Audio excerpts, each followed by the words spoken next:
একেবারে গরিব এবং বেকার এক ছেলে অভিনবকে জোরপুরে বিয়ে দেওয়া হয়েছিল শহরের কোটিপতির একমাত্র কন্যা অনন্যার সঙ্গে এক অবিশ্বাস্য কারণে।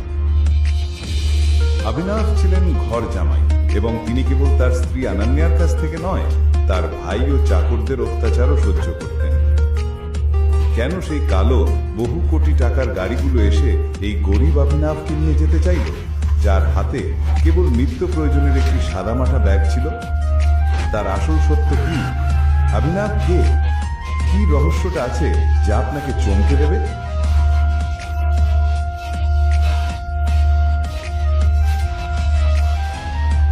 আরে ঘর জামাই, বাথরুম পরিষ্কার করে তাড়াতাড়ি বেরিয়ে এসো, বাজারে যেতে হবে। অভিনব জানতো যে এই চাকর বাড়ির অনেক পুরনো চাকর, যার সম্মান তার থেকে অনেক বেশি। হ্যাঁ ভাই। সার্ভেন্ট অভিনবকে 1000 টাকা এবং একটি লিস্ট দিয়ে বলল, দৌড়ে বাজারে যাওয়া এবং মালপত্র নিয়ে আসো। আর শোনো, অনন্যা ম্যাডামের অফিসের বন্ধু চিরাগ আজ আসছে, ওই যে রাতে ওর সাথে দেরিতে আসে। তুই তার স্বামী, তাই না? হ্যাঁ, এবার তোকেই তার খাতিরদারি করতে হবে। কি দেখছিস, যা। সার্ভেন্টের কথায় অভিনব রেগে যাচ্ছিল, তখনই তার ফোন বেজে উঠল। নম্বরটি দেখে অভিনব চমকে গেল।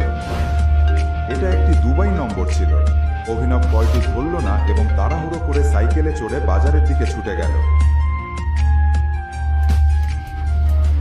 সবজির বাজারে দুবাই নম্বরের কলটি আবারও এলো। অভিনব নজর না দিয়ে হাঁটতেই থাকল। তখন ওই এলাকায় কুখ্যাত গাজ্জু ভাই তার পথ আটকে দিল। তিনি দেখেই বুঝলেন অভিনবটি গোবেচারা প্রকৃতির একটি ছেলে, তাই সে তাকে আরো বেশি বিরক্ত করতে শুরু করলো।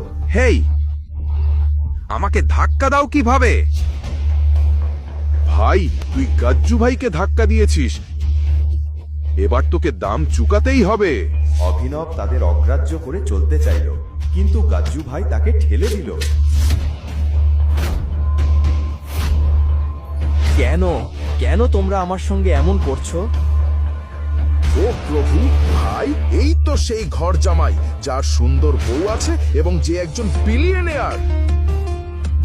ভাই, আমার ছোট ভাই তার বাড়িতে চাকর। সত্যি? এই অপমান সহ্য করে অভিনব মাথা নিচু করে চলে যেতে চাইল, কিন্তু গাজ্জু ভাই তার কলার ধরে বলল, তাহলে আমরা তার বিলিয়নিয়ার বউ অনন্যা দিয়ে। এটা শুনে সব উদারা হেসে উঠল। অভিনবের ফোন আবার বেজে উঠল।